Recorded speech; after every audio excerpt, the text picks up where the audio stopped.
आप लोग को फाइनल एग्जाम में स्वागत है। यहाँ पर देखेंगे एग्रीकल्चर जियोलॉजी कृषि जंतु विज्ञान में यहाँ पे पार्ट 2 में देखेंगे मोस्ट इम्पोर्टेंट 25 क्वेश्चंस को। तो फटाफट जुड़िए और इसको ज़्यादा से ज़्यादा शेयर करें ताकि मैक्सिमम लोग पास चीज़ें हो सके। देखेंगे मोस्ट इम्पोर्टेंट 25 क्वेश्चंस जो कि आपके बाईलैंग्वेज में रहते हैं। ओके, सबसे बड़ी खासियत रहती है बाईलैंग्वेज में, हिंदी और इंग्लिश में दोनों में आपके क्वेश्चन मिल जाएंगे। इसका PDF मिल जाएगा आपको टेलीग्राम चैनल पर, तो वहाँ पर जरूर जुड़ें ताकि आपको इसका PDF मिल जाए। ओके, शुरू करेंगे और देखेंगे वन बाय वन सभी क्वेश्चन। रहा आपके सामने पहला क्वेश्चन देखिए क्या है। जीव द्रव्य में अकार्बनिक एवं कार्बनिक यौगिकों का अनुपात कितना होता है? What is the ratio of inorganic and the organic compound in the organism?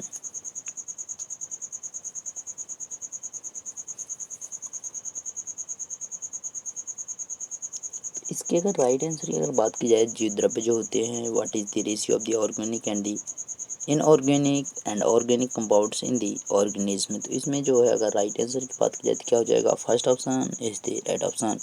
81 और 19 का होता है, यानी 21% आपका क्या होता है, सॉरी यहाँ पे 81% अकार्बनिक और कार्बनिक जो यौगिक होते हैं वो कितने? 19%। नेक्स्ट वन, कोशिका निर्माण क्रिया में कौन मुख्य अभिकर्ता होता है? Who is the main creator in cell formation? यानी जब आपका कोशिका का निर्माण होता है तो उस समय सबसे जो मुख्य भूमिका निभाता है वो कौन निभाता है? तो न्यूक्लियस निभाएगा, केंद्रक, याद रखिएगा। D option is the right option. Next one, जीव द्रव्य का लगभग कितना प्रतिशत भाग जल होता है? Approximately what percentage of the organism is water?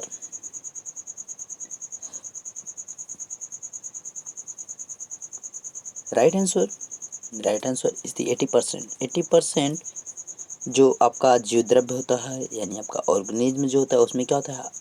Water होता है। नेक्स्ट वन, निम्न में से असत्य कथन को चुनें। Choose the incorrect statement from the following.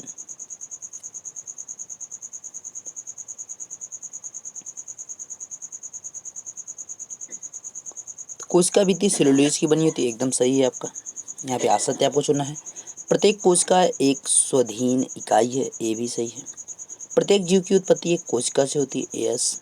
लाल रुधिर कण द्वारा प्रोटीन विश्लेषण किया जाता है। देखिए, लाल रुधिर कण द्वारा प्रोटीन विश्लेषण किया जाता है, ये आपका क्या है? एक गलत है, क्योंकि लाल रुधिर कण द्वारा प्रोटीन विश्लेषण नहीं किया जाता है। यानी आंसर क्या हो जाएगा? D option, protein analysis by red blood particles. तो ये आपका क्या हो जाएगा? गलत हो जाएगा। Okay, does not protein does not analysis by red blood particles. Next one, तारा का तारक काय के बारे में कौन सा कथन सत्य है? Which statement about centrosome is true?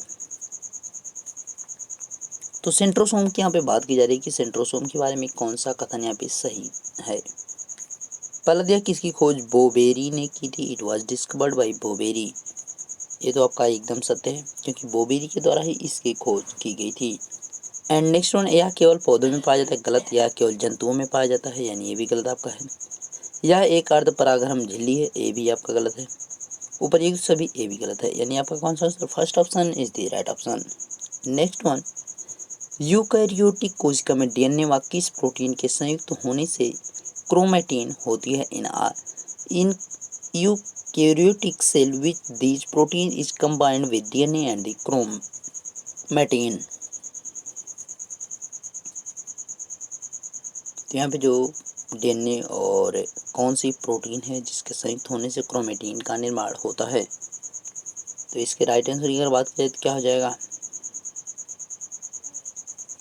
तो ये आपका हिस्टोन हो जाएगा, याद रखिएगा। C option histone. नेक्स्ट, निम्नलिखित में से किसका निर्माण राइबोन्यूक्लिक एसिड नामक अम्ल व प्रोटीन से हुआ है? Which of the following is formed from an acid and protein called ribonucleic acid?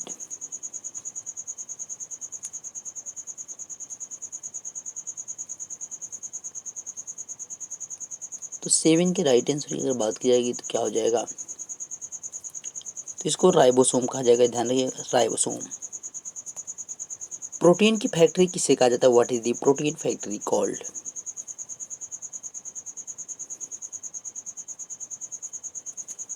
तो यहाँ पे अगर राइट आंसर की बात की जाए, प्रोटीन की जो फैक्ट्री है वो किसे कहा जाता है,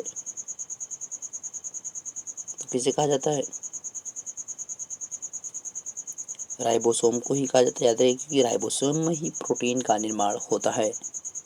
नेक्स्ट, इनमें से कौन सा गुणसूत्रों के माध्यम से ही पीढ़ी दर पीढ़ी हस्तांतरित होते हैं, इसलिए उन्हें वंशागत का वाहक भी कहा जाता है। Which of these are transferred through the chromosome from generation to generation, so they are also called the carriers of inheritance. तो किसकी बात की जा रही है जो आपका पीढ़ी दर पीढ़ी हस्तांतरित होता है, तो क्या है वो, जीन है। इसी जीन का ही तो हम पता लगा के सभी के बारे में जान लेते हैं। गाल्जी कॉम्प्लेक्स में किसके द्वारा कार्बोहाइड्रेट का संश्लेषण होता है। What is the synthesis of carbohydrate in the Golgi complex.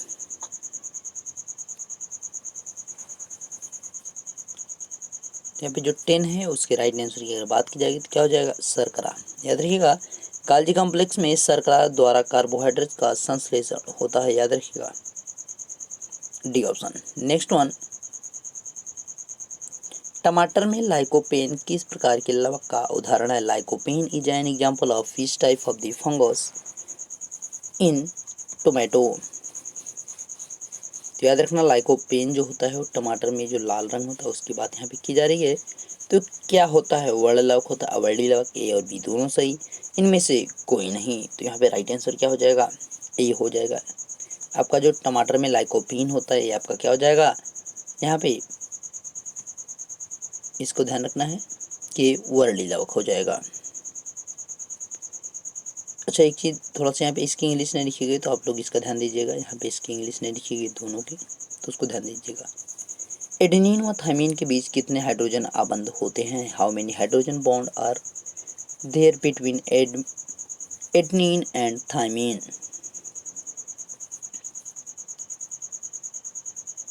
तो इसके राइट आंसर की अगर बात की जाएगी तो क्या हो जाएगा, यहाँ पे 12 के राइट आंसर की अगर बात की जाए तो क्या हो जाएगा, बी ऑप्शन।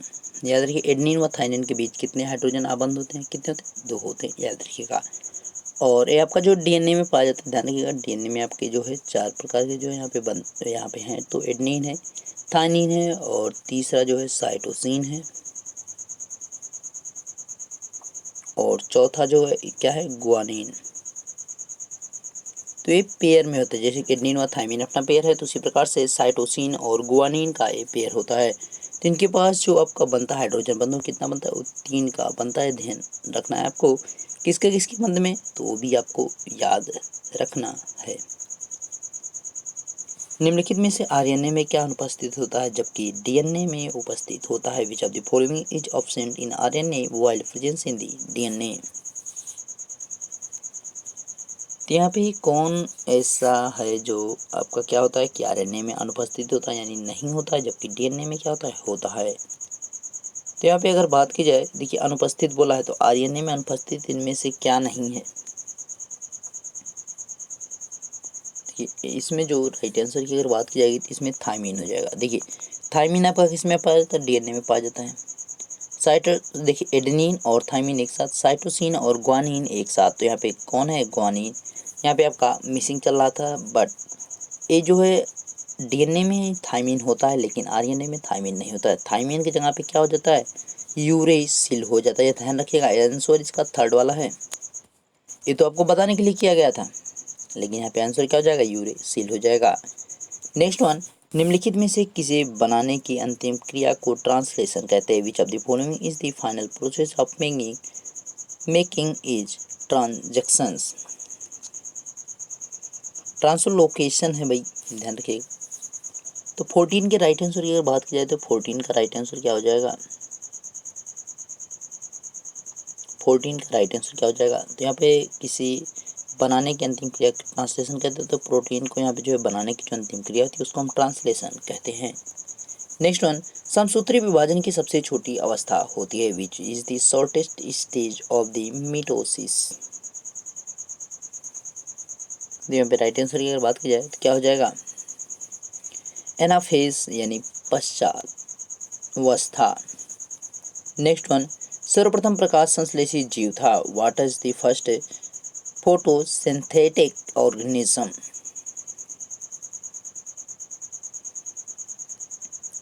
तो यहाँ पे सर्वप्रथम जो प्रकाश संश्लेषी जीव था उसका नाम क्या था? साइनोबैक्टीरिया। याद रखिएगा B option cyanobacteria. Next question आपके सामने, आनुवांशिक संबंधी प्रयोग के लिए मेंडल किस पौधे का चुनाव किया था? Which plant did Mendel choose for genetic use. तो किस पौधे का चूज यहाँ पे किया गया था? ये तो सभी को पता है, किसका? मटर का किया गया था, पी का किया गया था।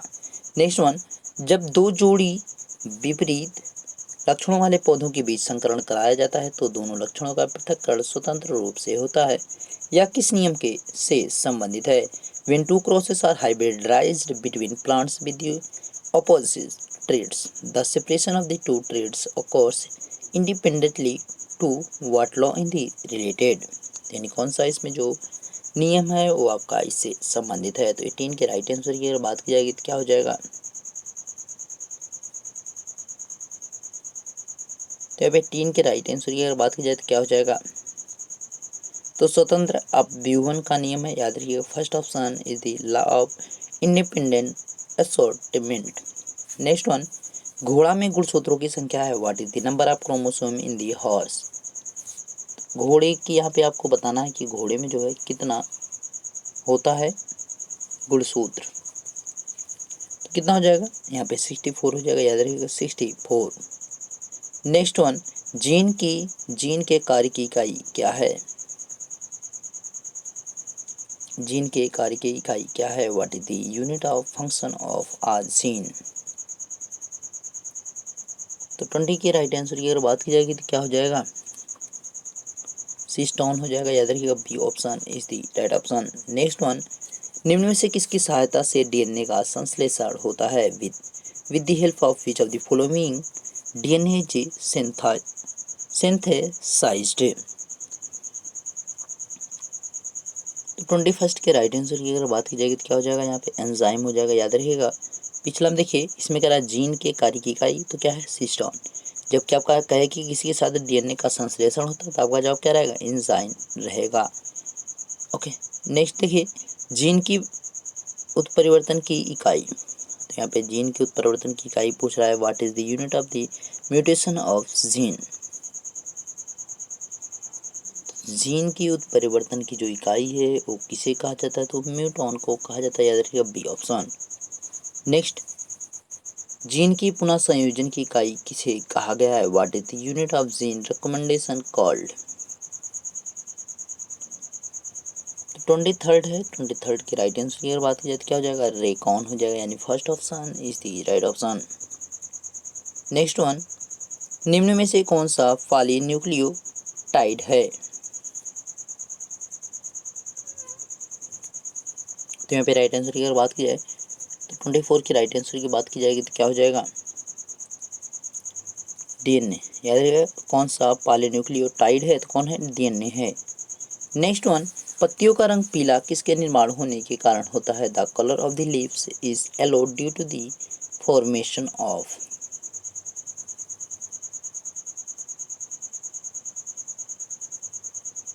तो यहाँ पे राइट आंसर क्या हो जाएगा? 25 के राइट आंसर की बात करें क्या हो जाएगा? कैरोटीन हो जाएगा। पत्तियों का जो पीला रंग होता है किसके कारण होता है? Carotene. The colour of the leaves is yellow due to the formation of carotene. तो यहाँ पे ध्यान रखना, आपके 25 मोस्ट इम्पोर्टेंट जो क्वेश्चन से सभी कंप्लीट हो गए। वीडियो अच्छा लगा तो लाइक जरूर कीजिएगा और इसको ज़्यादा से ज़्यादा शेयर करें ताकि मैक्सिमम लोग पास चीज़ें पहुँच सके। मिलेंगे नेक्स्ट वीडियो, तब तक देखते रहिए फाइनेंस बता। Thank you.